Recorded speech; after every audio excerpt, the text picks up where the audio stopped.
With this lecture, we want to consider what the response was to the Reformation, especially on the part of the Roman Catholic Church. This brings up the topic of what is commonly called the Counter-Reformation.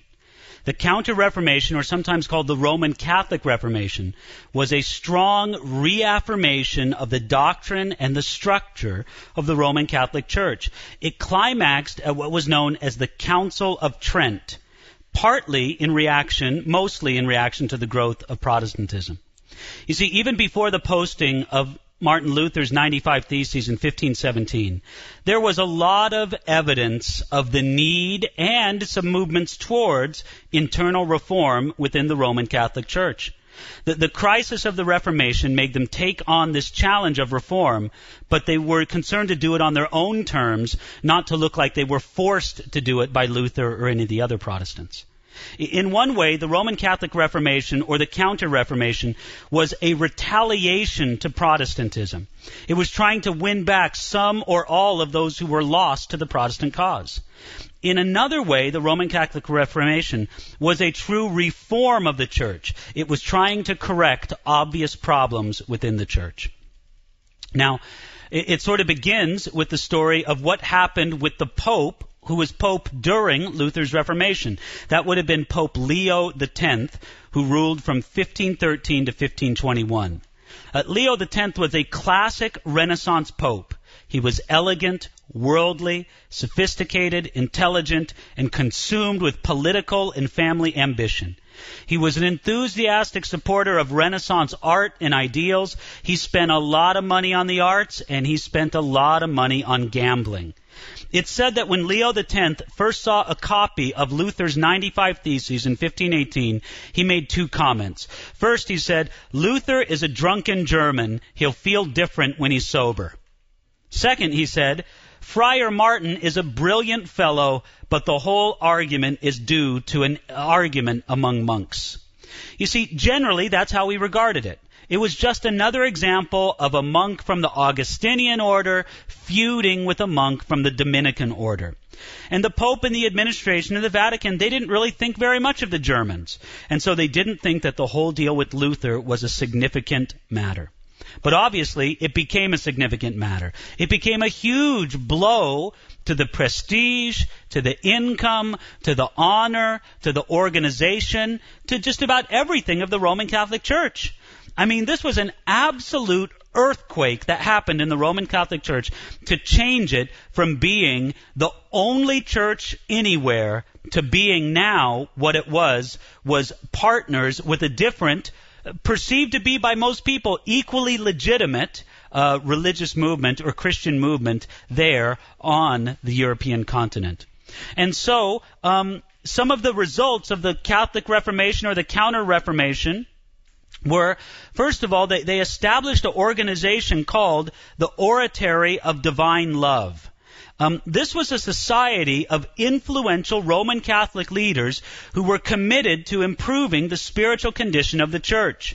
One of the important leaders of the group was a man named Gasparo Contriani. Gasparo worked hard to reform the Roman Catholic Church from within and to heal the division with Protestants. He was a delegate at different papal groups to try to sort out things and make things better between them and the Protestants. For a long time, for several decades, people held out the hope that there could actually be a reconciliation between Protestant and Catholics, and Gasparo was one of those who believed it. But yet, it didn't work. It didn't work because there was problems on both sides. Luther refused to accept any kind of a compromised formula, and when Contriani returned to Italy, he was accused of heresy and associating with enemies of the church. The failure of Contriani and other reforming Roman Catholics to reach these agreements opened up the door for a more strict and militant Roman Catholics to respond to the reformers. But the desire of spiritual life promoted by the Oratory of Divine Love still had a positive effect among Roman Catholics. Well, secondly, a second factor we can attribute here is the reform of the papacy. You see, after Leo X, there came three popes who were very interested in changing the way that things were done in the papal office. And they had to. I mean, Clement VII, who became Pope in 1523, let's face it, I mean, he had to reckon with the fact that the whole religious landscape of Europe was very, very different. And they had many difficult questions to deal with. What were they going to do about the Protestants? What did they do about the complicated political situation in Europe? For example, a fellow Roman Catholic might be a king over a generally Protestant place. Also, the Pope himself was like a king over the Papal States. What was going to happen with that?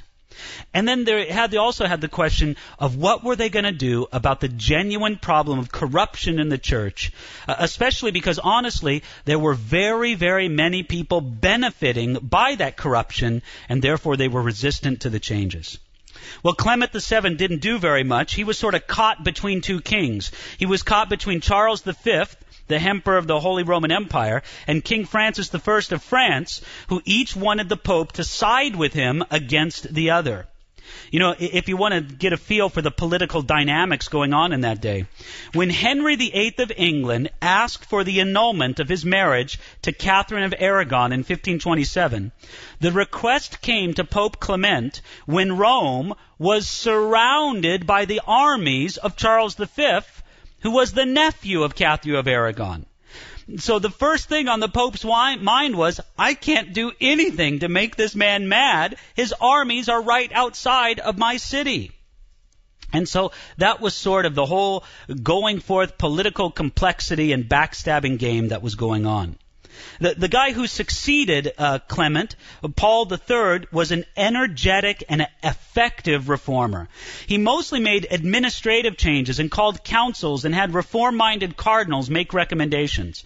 They brought an official report to the Pope in 1537 that analyzed the causes of low spiritual condition in the church and recommended immediate action to correct the worst offenses and remove the worst offenders. Let's face it, the Roman Catholic Church at this time was very, very low in its spiritual power. The common Roman Catholic priest or minister was basically, not only was he unconverted, he was just dishonorable. I mean, it was a shameful state of the clergy, and the church itself recognized that they needed to change it. The language of the document was very painfully blunt, and it accused the papal office, the cardinals, and the bishops of all being too worldly and unconcerned with spiritual things. It recommended that they take action against bribery in high places, against abuses of papal power, against the evasion of church law by people and clergy alike, against the abuse of indulgences, and against the large number of prostitutes working in Rome. The most important thing that Paul III did was that he called the Council of Trent. Trent was the most important council of the Roman Catholic Church in between the time of Nicaea in 325 and Vatican II in 1962. Now, Protestants were invited to attend the Council of Trent. You see, it's kind of awkward. The Roman Catholic Church in its history had been famous for what they called their ecumenical councils. Councils where all Christianity was to get together and discuss some great issue. Well, how do you have a council without inviting the Protestants? So they did invite the Protestants, but they were not allowed to speak. They were not allowed to have a vote. And so the Council of Trent established many important things for the Roman Catholic Church. First of all, they reestablished the idea of salvation by faith and works. And they said very pointedly, if any man says that salvation comes by faith alone, let him be accursed.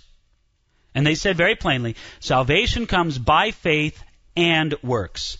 Secondly, they reestablished the doctrine of transubstantiation, which again was being greatly cursed by Protestants. Third, they reestablished the Mass just as it was understood by the medieval church.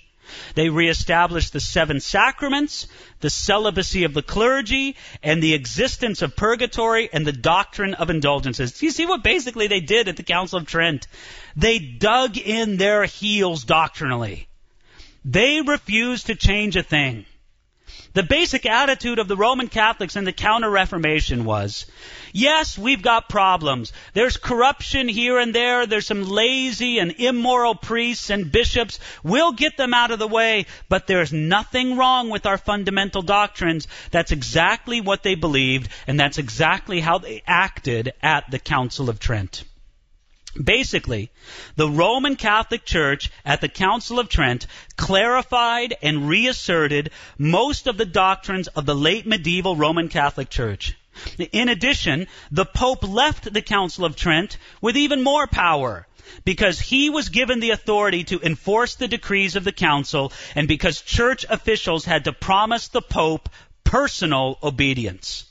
You see, the Council of Trent not only affirmed all these doctrines and practices, but it explicitly pronounced curses and anathema on anyone who disagreed with them. Protestants were bitterly disappointed by this, but they weren't surprised. The next important thing in the progress of the Counter-Reformation was the founding of the Society of Jesus, or the Jesuits. You see, present at the Council of Trent were two sharp members of a new monastic order that Pope Paul III had approved of in 1540. This was called the Society of Jesus, and they became popularly known as the Jesuits. The founder and leader of this movement was Ignatius of Loyola, who in some ways became the symbol of the Roman Catholic Counter-Reformation. Loyola was a soldier whose career was cut short by a serious wound.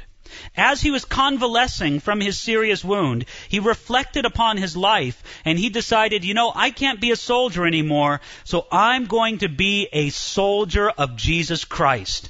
And he would dedicate himself to God like a medieval knight committed himself to his Lord. The whole ceremonies and the whole seriousness and the whole vows and the bond that supposedly exists between a knight and his Lord in the medieval thinking. Well, in that way of thinking, Loyola said, I'm going to be a knight for God. I'm going to be a soldier for God.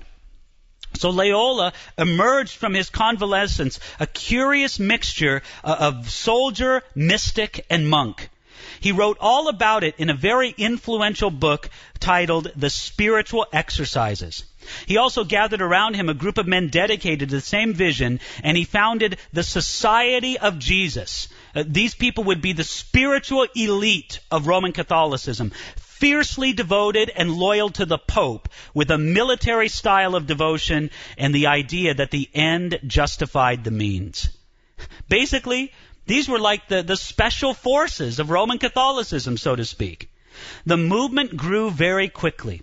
By the time Loyola died in 1556, there were members of the Society of Jesus in Japan, Brazil, Ethiopia, the coast of Central Africa, and nearly of every country of Europe. By 1556, his half-dozen followers had grown to more than 1,500 members. Next, we have the phenomenon of the rejuvenation and the reorganization of the Inquisition. Basically, the Inquisition dealt with heresy as if it were a crime. Indeed, it considered it to be the foulest of crimes. And it commonly used torture and terror to obtain confessions, and if the victims were found guilty, they were turned over to the state for execution. In the places where it had popular support, especially in Spain and Italy, the Inquisition never had much support in France and England. But in Spain and in Italy, the Inquisition was an effective tool against Protestantism. They would arrest people who were being unfaithful to the Roman Catholic Church, and they would use torture or terror to try to stamp out them and their movements. And then finally, there was this idea of the Index of Forbidden Books. The Index of Forbidden Books was something that started in the Middle Ages, but the practice was strengthened and renewed under Pope Paul IV, the third of these post-Luther popes. A second list of forbidden books made in 1564 effectively censored 3/4 of the books printed in Europe at the time. I want you to think about that. In 1564, 3/4 of the books printed in Europe were forbidden by the Roman Catholic Church. Now, This Counter-Reformation, in a lot of ways, it was effective for the Roman Catholic Church. There was a flood of new enthusiasm. There was a flood of new zeal. It's kind of like the feeling that your team has lost, a big loss, and a lot of your players are gone, right? I mean, the Protestant Reformation took a lot away from the Roman Catholic Church. But they kind of looked around at each other and